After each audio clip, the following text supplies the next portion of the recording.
Outgoing Dutch Prime Minister Mark Rutte is poised to become the next Secretary General of NATO, bringing over a dozen years of political experience to the world's largest military organization. This development follows the withdrawal of Romania's president from the race, leaving Rutte as the sole candidate. Rutte's journey to the top of NATO was not without challenges and will be met with a bigger live wire of challenges as he takes over in October. Securing the position required his adept diplomatic skills to win over skeptics, including Hungarian Prime Minister Viktor Orbán and Turkish President Recep Tayyip Erdogan. The final endorsement came when Romania dropped its bid, effectively paving the way for Rutte's appointment, which could be confirmed by a meeting of NATO ambassadors or during the upcoming summit in Washington on July 9 to 11. Rutte's story is one of perseverance and down-to-earth charm. In The Hague, he's often seen riding his bicycle, greeting locals, and even posing for selfies. This approachable nature has made him a beloved figure in the Netherlands. Despite his high-profile position, he's never lost touch with the everyday experiences of the people he serves. As the longest-serving prime minister in Dutch history, Rutte has a well-established reputation for navigating the complexities of coalition politics.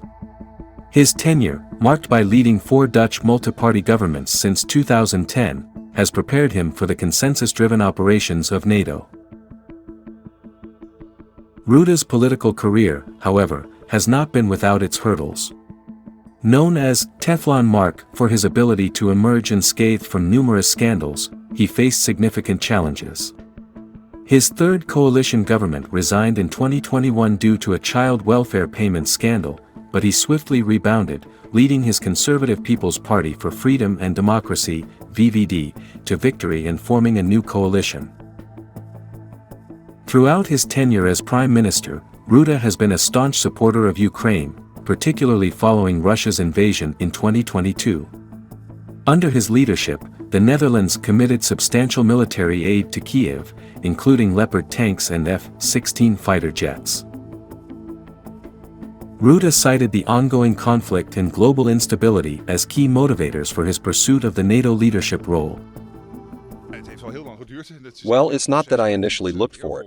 But yeah, with everything that happened in Ukraine and the instability in the world, and a number of people who thought I could maybe do it, you can't just push that to one side. And it is, of course, an unbelievably interesting job.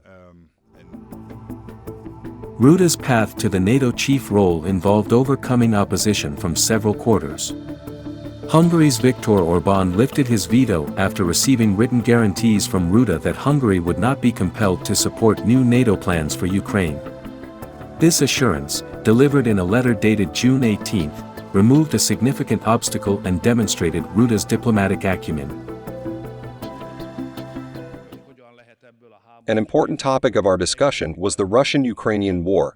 It is well known that Hungary's position differs from the majority of NATO member states. To the question of how to move from this war situation to peace in the shortest possible way, Hungary gives different answers than the others. Hungary acknowledges that the weight and number of the different opinions are significant. NATO Secretary General Jens Stoltenberg, who will step down in October, played a crucial role in brokering agreements that facilitated Rutte's candidacy. Stoltenberg's negotiations with Orbán and Turkey's Erdogan ensured that key objections were addressed, allowing Rutte to gain widespread support within the alliance. Rutte's appointment comes at a pivotal moment for NATO as the alliance navigates the challenges of Russian aggression and internal dynamics. His experience in coalition politics and strong support for Ukraine are seen as valuable assets in guiding NATO's future direction. As NATO's Secretary General, Rutte will chair meetings, guide consultations among the 32 member countries, and ensure the implementation of decisions. His leadership will be crucial in maintaining unity within the alliance and addressing the evolving security landscape. Rutte's transition from Dutch politics to the international stage marks a significant shift. He is set to step down as Prime Minister on July 2, with former spy chief Dick Schoof leading the VVD in a coalition following recent elections. Rutte's first major appearance as NATO chief is anticipated at the Washington summit, where he will join President Joe Biden and other leaders to celebrate NATO's 75th anniversary. This summit will provide a platform to demonstrate solidarity and support for Ukraine, reinforcing NATO's commitment to collective defense.